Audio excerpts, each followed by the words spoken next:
Hello students, कैसे हैं आप सभी लोग। उम्मीद है आप लोग बहुत अच्छे होंगे। माय नेम इज आशीष गिरी। आज के इस वीडियो के अंदर हम एक नया टॉपिक स्टार्ट करेंगे, protein targeting. Most important topic है और इस टॉपिक से रिलेटेड फ्रीक्वेंटली क्वेश्चंस पूछे गए हैं। अगर आप लोग CSIR नेट लाइफ साइंस की भी प्रिपरेशन कर रहे हैं तो वहां पर सेल बायोलॉजी के अंदर ये टॉपिक मेंशन है, वहां पर भी कॉमनली ये क्वेश्चंस पूछा जाता है। अगर आप लोग MSc जूलॉजी या बॉटनी के स्टूडेंट हैं तो आपके सिलेबस में टॉपिक मिल जाएगा। अगर आप लोग MSc एंट्रेंस एग्जामिनेशन पेपर की भी प्रिपरेशन कर रहे हैं तो वहां पर भी कई सारे सिलेबस में टॉपिक मेंशन होता है। तो इसको हम डिटेल में समझेंगे कि प्रोटीन टारगेटिंग क्या होता है, एंडोजीनस प्रोटीन या एक्सोजीनस प्रोटीन क्या होता है। कई बार स्टूडेंट्स हम प्रोटीन टारगेटिंग और प्रोटीन सॉर्टिंग जो होता है इन दोनों को इंटरचेंजेबली इन दोनों टर्म्स को यूज करते हैं, लेकिन इन दोनों के बीच डिफरेंस होता है। तो उस डिफरेंस को भी मैं इस वीडियो के अंदर डिस्कस करूंगा। तो स्टूडेंट्स, पार्ट 1 के अंदर हम डिस्कस करेंगे बेसिक इंट्रोडक्शन के बारे में। इसके बाद में पार्ट 2, पार्ट 3, पार्ट 4 और आप लोगों को भी सीक्वेंस वाइज सभी पार्ट्स को देखना है और अपने सिलेबस को कंप्लीट करना है। देन उसके बाद स्टूडेंट्स, इस टॉपिक से रिलेटेड जो PYQs हैं, जो MCQs हैं, उसको भी हम एक अलग से वीडियो के अंदर डिस्कस करेंगे। तो चलिए स्टूडेंट्स, वीडियो को शुरू करते हैं। चलिए स्टूडेंट्स, हेडिंग डालीजिए protein targeting part number 1। Part number 1 के अंदर मैं डिस्कस करूंगा प्रोटीन टारगेटिंग के बेसिक इंट्रोडक्शन के बारे में। बेसिक इंट्रोडक्शन के अंदर और डायग्राम की मदद से मैं बहुत ही इजी वे में आपको समझाने की कोशिश करूंगा कि प्रोटीन टारगेटिंग क्या होता है। मैं इसको बहुत ज़्यादा कॉम्प्लेक्स नहीं करूंगा, बहुत ही इजी वे में, और स्टोरी लाइन आपको अपने माइंड में बिल्ड करनी है ताकि चीज़ें आपको ज़्यादा कुछ मेमोराइज करने की आवश्यकता ना हो। आप डायरेक्टली इस कॉन्सेप्ट को अच्छी तरह से समझ जाएं। और ध्यान रखना, CSIR नेट लाइफ साइंस के अंदर मैंने काफ़ी सारे टॉपिक्स कवर किए हैं, लेकिन ये जो प्रोटीन टारगेटिंग टॉपिक है ये बहुत ज़्यादा इंटरेस्टिंग टॉपिक है और इससे रिलेटेड एग्जाम पेपर में कॉमनली क्वेश्चंस पूछे जाते हैं। अगर आप प्रीवियस ईयर के क्वेश्चन पेपर उठाकर देखें तो इस टॉपिक से रिलेटेड कई तरह के क्वेश्चंस पूछे गए हैं। हाँ, एक चीज आपको ध्यान रखना है कि प्रोटीन टारगेटिंग जब आप पढ़ते हैं तो कुछ बेसिक लेवल की इंफॉर्मेशन आपके पास होनी चाहिए। प्लाज्मा मेम्ब्रेन के बारे में आपको mitochondria, Golgi complex, endoplasmic reticulum, इनके स्ट्रक्चरल वाला जो पार्ट रहता है उसके बारे में जो बेसिक अंडरस्टैंडिंग है, बेसिक जो नॉलेज है वो होनी चाहिए। अदरवाइज आपको थोड़ी बहुत डिफिकल्टीज फेस करनी पड़ सकती है। ठीक है, अगर आपको 9th लेवल की भी इंफॉर्मेशन है तो डेफिनेटली आप इस टॉपिक को अच्छे से समझ लेंगे। ठीक है, तो आइए स्टूडेंट्स डिस्कस करते हैं कि प्रोटीन टारगेटिंग क्या होता है। ये सेल बायोलॉजी से रिलेटेड एक मोस्ट इंपॉर्टेंट टॉपिक है और इसमें हम स्टडी करेंगे कि प्रोटीन की टारगेटिंग माइटोकॉन्ड्रिया में कैसे होती है, क्लोरोप्लास्ट में कैसे होती है, एंडोप्लाज्मिक रेटिकुलम में कैसे होती है, गोल्जी कॉम्प्लेक्स में कैसे होती है, या लाइसोसोम में कैसे होती है, पैरोक्सिसोम में प्रोटीन टारगेटिंग कैसे होती है, प्रोटीन सेल से बाहर कैसे रिलीज होता है। ये सारे टॉपिक्स, ये सारे पॉइंट्स हम स्टडी करेंगे प्रोटीन टारगेटिंग के अंदर। ठीक है, तो अगर मैं बहुत ही सिंपल वे में आपको समझाने की कोशिश करूं कि प्रोटीन टारगेटिंग क्या होता है, इसका मीनिंग क्या होता है, तो सिंपल वे में समझिए कि प्रोटीन को उनके करेक्ट डेस्टिनेशन या करेक्ट लोकेशन तक पहुंचाना, इसे कहा जाता है प्रोटीन टारगेटिंग। राइट, जैसे मैं यहां पर एक इमेजिन करता हूं कि ये एक यूकैरियोटिक सेल है।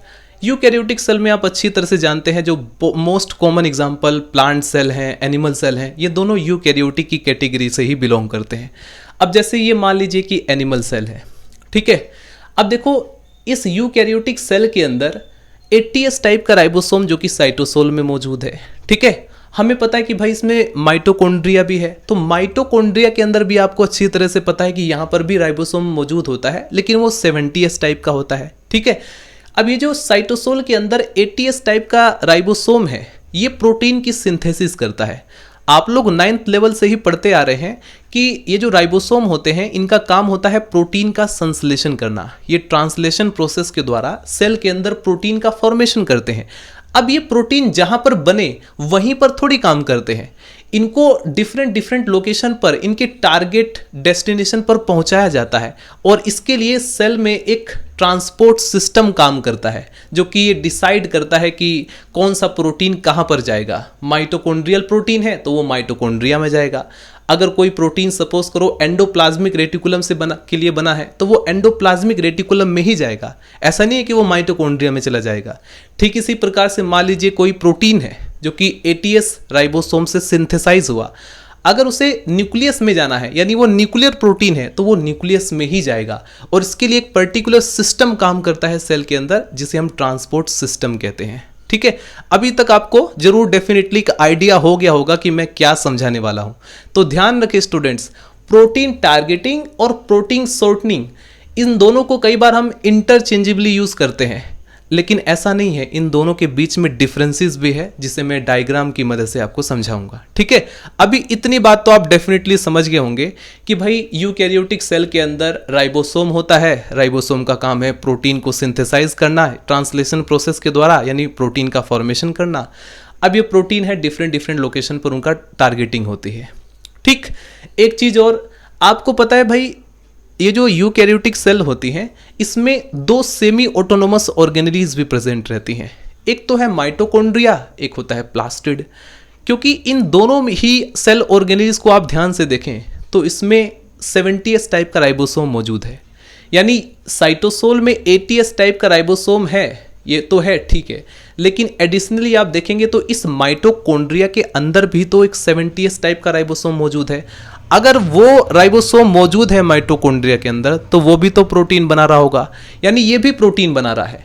और ठीक इसी प्रकार से प्लास्टिड के अंदर जो राइबोसोम है 70S टाइप का, वो भी प्रोटीन का सिंथेसिस करता है। तो इस तरह से स्टूडेंट्स, एक चीज और मैं यहां पर आपको बता दूं, इसीलिए इन दोनों ही ऑर्गेनेलीज को सेमी ऑटोनोमस ऑर्गेनेलीज कहा जाता है। यानी सेमी ऑटोनोमस ऑर्गेनेलीज का मतलब ये हो गया कि ये दोनों के दोनों सेल ऑर्गेनेलीज, माइटोकॉन्ड्रिया और प्लास्टिड, ये यूकैरियोटिक सेल के ऊपर पूरी तरह से डिपेंडेंट भी नहीं है और इंडिपेंडेंट भी नहीं है, राइट। इसीलिए इन दोनों को कहा जाता है सेमी ऑटोनोमस ऑर्गेनेली।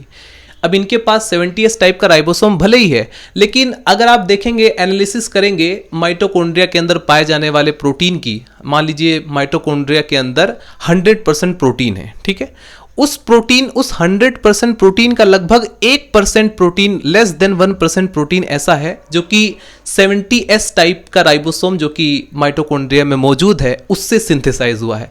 बाकी जितने भी प्रोटीन है वो साइटोसोल में मौजूद 80S टाइप के राइबोसोम से सिंथेसाइज हुआ है और वो टारगेट होकर माइटोकॉन्ड्रिया में आता है। ठीक है, ये इंफॉर्मेशन बहुत ही इंपॉर्टेंट है। इसको एक बार मैं फिर से रिपीट कर दूं कि भाई देखो, यूकैरियोटिक सेल के अंदर जो 80S टाइप का राइबोसोम होता है वो भारी मात्रा में प्रोटीन का प्रोडक्शन करता है। अब यहां पर माइटोकॉन्ड्रिया के अंदर भी 70S टाइप का राइबोसोम मौजूद है, वो भी प्रोटीन की सिंथेसिस करता है, लेकिन जितनी रिक्वायरमेंट होती है माइटोकॉन्ड्रिया की उतनी प्रोटीन की सिंथेसिस वो नहीं कर पाता है। यानी बाकी के प्रोटीन कहां से आते हैं, इस 80S टाइप के राइबोसोम से माइटोकॉन्ड्रिया के अंदर ट्रांसलोकेट होते हैं। ठीक है, अब डेफिनेटली आप समझ गए होंगे। तो ये होता है स्टूडेंट्स प्रोटीन टारगेटिंग। अब क्वेश्चन ये है कि भाई एंडोजीनस और एक्सोजीनस प्रोटीन क्या होता है, इन दोनों में डिफरेंस क्या होते हैं। चलिए इसको हम डायग्राम की मदद से समझाने की कोशिश करते हैं। तो मेरे प्यारे दोस्तों, सबसे पहले तो हम ये समझते हैं कि एंडोजीनस प्रोटीन क्या होता है, उसके बाद मैं एक्सोजीनस प्रोटीन को भी समझाऊंगा और इन दोनों के बीच डिफरेंस क्या होता है वो भी हमें समझ में आ जाएगा। ठीक है, आइए सबसे पहले मैं डायग्राम और एग्जाम्पल के साथ आपको समझाता हूं एंडोजीनस प्रोटीन के बारे में। अब यहां पर स्टूडेंट्स आपको एक यूकैरियोटिक सेल दिखाई पड़ रही है और यूकैरियोटिक सेल में भी मैं पॉइंट आउट कर रहा हूं कि ये एक एनिमल सेल है। ठीक है, अब एनिमल सेल में सपोज कीजिए कि एक वायरस है जो कि आकर के अटैक कर देता है। वायरस आकर के यहाँ पर इस सेल के अंदर इंजेक्ट हो जाता है। ठीक है, एनिमल सेल के अंदर अब वायरस जो है वो एंटर कर चुका है, इन्फेक्ट कर दिया है। ठीक है, वायरस के पास आप अच्छी तरह से जानते हैं कि भाई इनमें कोई प्रोटीन सिंथेसिस मशीनरी तो होती नहीं है, यानी ये खुद से प्रोटीन बनाने के लिए कैपेबल तो नहीं होते हैं। सिर्फ जेनेटिक मटेरियल और कुछ एंजाइम्स ये अपने साथ सेल के अंदर लेकर एंटर हो जाते हैं। तो ये करते क्या है, कैसे ये प्रोटीन बनाते हैं, कैसे ये रेप्लिकेशन कर पाते हैं। तो अगर आपने बीएससी या एमएससी में लाइसोजेनिक या लाइटिक साइकिल के बारे में पढ़ा होगा बैक्टीरियोफेज में, तो डेफिनेटली आपको पता होगा कि वायरस क्या करते हैं, ये सेल के अंदर जाकर के जो हमारी प्रोटीन मशीनरी यानी राइबोसोम होती है उससे ये जो है अपने प्रोटीन के फॉर्मेशन करते हैं। यानी अल्टीमेटली ये कहा जाए कि वायरस सेल के अंदर जाने के बाद हमारी प्रोटीन मशीनरी को हाईजैक कर लेते हैं, तो ये गलत नहीं होगा।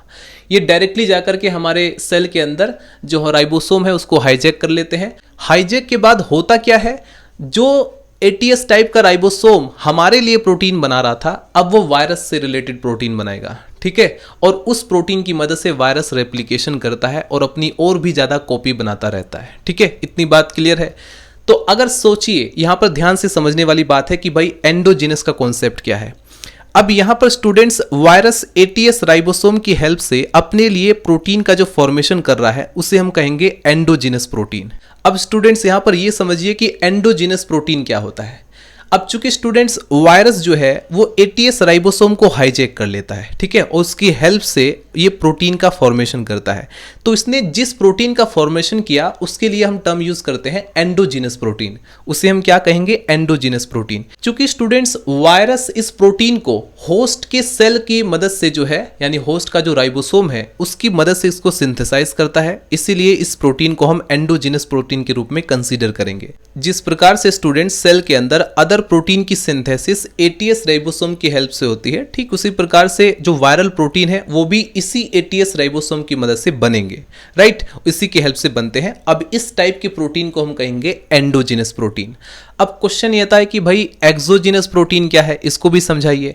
तो इसके लिए दूसरा डायग्राम देखो। दूसरे डायग्राम में बस कंडीशन थोड़ी सी मैं अलग अप्लाई करता हूं। कोशिका बिल्कुल सेम है, एनिमल सेल ये भी है, लेकिन यहां पर क्या है, यहां पर जो इन्फेक्टिव एजेंट है वो बैक्टीरिया है। यहां पर तो वायरस था, यानी यहां पर वायरल इन्फेक्शन हुआ था, लेकिन यहां पर स्टूडेंट्स होगा बैक्टीरियल इन्फेक्शन। अब आप अच्छी तरह से पता है भाई वायरस और बैक्टीरिया की स्ट्रक्चर में डिफरेंस होता है।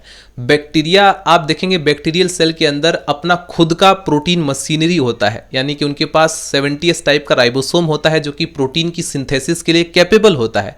तो ये बैक्टीरिया एनिमल सेल के अंदर एंटर करने के बाद ये अपने मशीनरी का यूज करके एक जो प्रोटीन बनाएगा उसे हम बोलेंगे एक्सोजीनस प्रोटीन, राइट। एक बार मैं फिर से रिपीट करता हूं स्टूडेंट्स ताकि अच्छी तरह से समझ में आ जाए। ये हमारा एक एनिमल सेल है, एनिमल सेल पर अटैक करता है बैक्टीरिया और एंटर कर जाता है। सेल के अंदर एंटर करने के बाद हमें अच्छी तरह से पता है कि बैक्टीरिया में 70s टाइप का राइबोसोम होता है। उस 70s राइबोसोम की मदद से जो प्रोटीन बना सेल के अंदर, इस प्रोटीन को हम बोलेंगे एक्सोजीनस प्रोटीन। जबकि वायरस के केस में हमने देखा था कि वायरस हमारी सेल के अंदर एंटर करके हमारी मशीनरी का ही यूज करता है, यानी सेल में मौजूद जो एटीएस टाइप का राइबोसोम है उसको हाईजैक करके उसी से प्रोटीन बनाता है। इस वजह से ये एंडोजीनस प्रोटीन है, लेकिन ये एक्सोजीनस प्रोटीन है। अब इसके बाद स्टूडेंट्स आप लोग हेडिंग डालीजिए टारगेटिंग एंड सॉर्टिंग।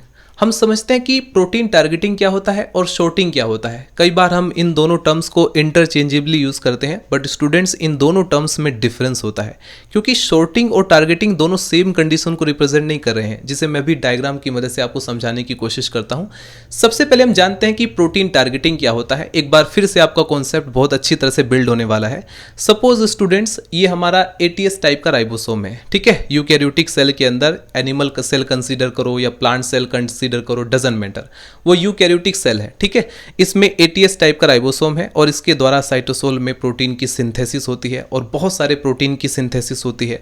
अब ये प्रोटीन बहुत सारा है, इसमें से कुछ प्रोटीन माइटोकॉन्ड्रिया में जाएगा, कुछ प्रोटीन न्यूक्लियस में जाएगा, कुछ अदर सेल ऑर्गेनेल्स में जाएगा, ठीक है। ये मैंने डिफरेंट टाइप्स ऑफ प्रोटीन्स दिखा रखे हैं और ये इसकी टारगेटिंग है, यानी माइटोकॉन्ड्रिया, एंडोप्लाज्मिक रेटिकुलम, न्यूक्लियस, यानी कि जो प्रोटीन जिस ऑर्गेनेल्स के लिए बना हुआ है, जिस टारगेट के लिए बना हुआ है, वहीं पर उसकी टारगेटिंग होती है, राइट। अब जैसे यूकैरियोटिक सेल के अंदर एटीएस टाइप का राइबोसोम है, इस राइबोसोम से डिफरेंट टाइप्स के प्रोटीन की सिंथेसिस हुई।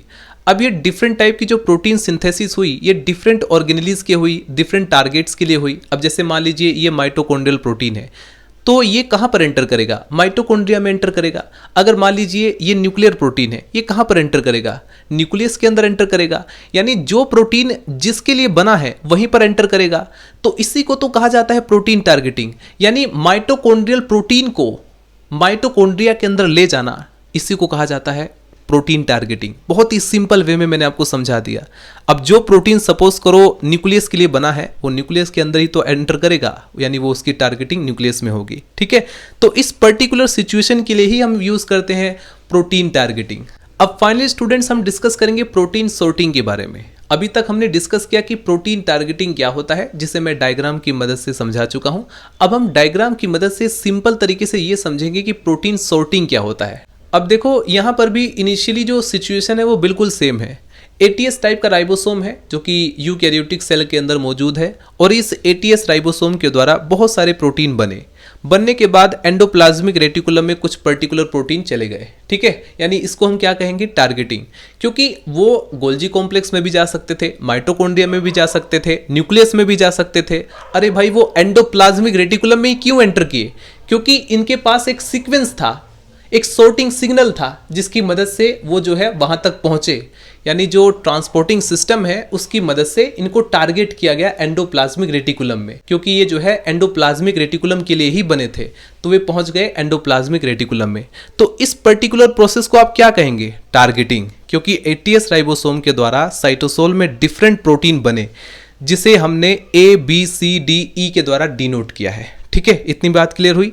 ये प्रोटीन अल्टीमेटली एंडोप्लाज्मिक रेटिकुलम में एंटर कर रहे हैं, इट मींस कि यहां प्रोटीन की टारगेटिंग हुई। लेकिन अब क्वेश्चन आता है कि सॉर्टिंग क्या होता है।